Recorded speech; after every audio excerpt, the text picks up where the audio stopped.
واحنا قلنا سابقا أن الحق سبحانه وتعالى كان ولا شيء معه وأراد أن يخلق الخلق. أيخلق الأدنى منه ثم يجعله من الأدنى أعلى، أم يكون المخلوق المباشر منه هو أرقى الأشياء؟ لازم يكون أرقى الأشياء. إذن فحينما أراد الحق أن يخلق الخلق خلق النور المحمدي، ومن النور المحمدي ده الكمال المباشر بالحق، من النور المحمدي أخذت الأشياء.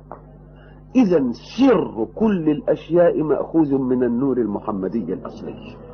فإذا رأيت في أي شيء من الأشياء التي تراها سرا من الأسرار فاعلم أن العنصر الفعال منه صلى الله عليه وسلم. لماذا؟ لأنه المباشر للحق مباشرة.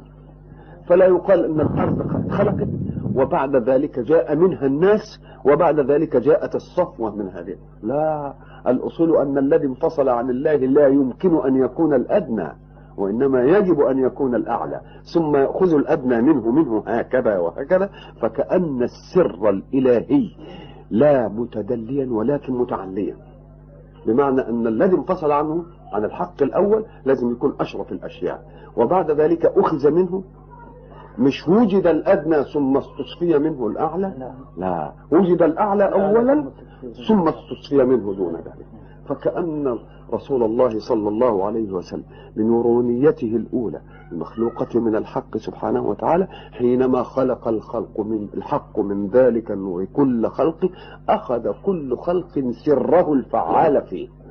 فالعين تأخذ سرها الفعال المبصر، والأذن تأخذ سرها الفعال الذي يسمع، والأنف تأخذ سرها الفعال الذي يشم، واللمس يأخذ سره الفعال الذي يلمس. وكل شيء في الوجود هكذا أخذ من رسول الله صلى الله عليه وسلم حقيقة ذلك السر. ومن الذي يستطيع أن يدرك ذلك؟ وهذا أمر قديم لم نشهد، لا يدركه إلا من باشره واتصل به، كما لا يدرك سر المادة إلا من باشرها واتصل بها وقعد يحللها ليعرف العناصر المكونة والعنصر الفعال والعنصر غير الفعال فيها. إذن فهذه المسألة تريد خلوة منك بالحضرة المحمدية. كونك أنت تختلي بالحضرة المحمدية لازم تكون مؤهل تأهيل لتدخل على الحضرة المحمدية. وإذا ما دخلت على الحضرة المحمدية لازم يكون في تفاعل بينك وبين الحضرة المحمدية لتنكشف لك أسرار هذه الحضرة المحمدية. فإذا انكشفت لك أسرار الحضرة المحمدية وبعد ذلك نظرت إلى أسرار الكون وجدت سيالا خارج من سيدنا رسول الله صلى الله عليه وسلم إلى ذلك الكون، انشقت الأسرار. فكل سر تراه، ومعنى السر هو العنصر الفعال في كل حقيقة.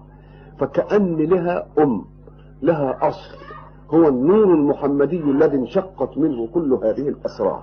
النار، الماء، الطعام، الكساء، كل شيء تراه، الجبل من صلابته، كل شيء فيه سر منه صلى الله عليه وسلم، لأنه ما دام هو المخلوق الأول الذي انفصل عن الحق بكن من نوره يبقى لابد أن يكون كل سيال الوجود منه.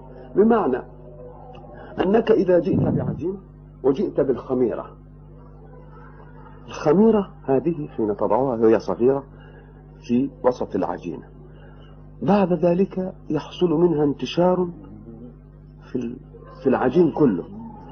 فمهما أخذت قطعة من العجين بعد ذلك فإن فيها من الخميرة اللي هي الأصيلة. يبقى إذن الخميرة الأصيلة هي اللي جعلت هذا العجين صالح للصنعة، وكل جزئية من هذه الخميرة من العجينة إذا أخذتها يبقى فيها خميرة من الأصلية. والذي لم تصادفه الخميرة يبقى فاقد الحياة ويبقى أصم ولا فيش فيه أي حاجة.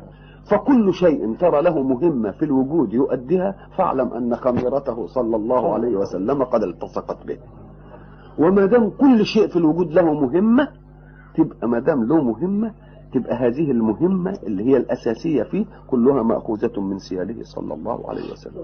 سيدي ابن مشيس مثلا إيش اللي عرفه إن العالم فيه أسرار، وبعدين الأسرار دي انشقت من مصدر؟ كل هذا دي أخذوا من المشاهدة، من المعاينة، ما خدهاش بالعلم، لم يأخذها بالعلم، وإنما ارتاض في حبه صلى الله عليه وسلم واختلى به، صوت معه، فأعطاه الله سبحانه وتعالى سر هذه الحقيقة المحمدية، فقال اللهم صل على من منه انشقت الأسرار.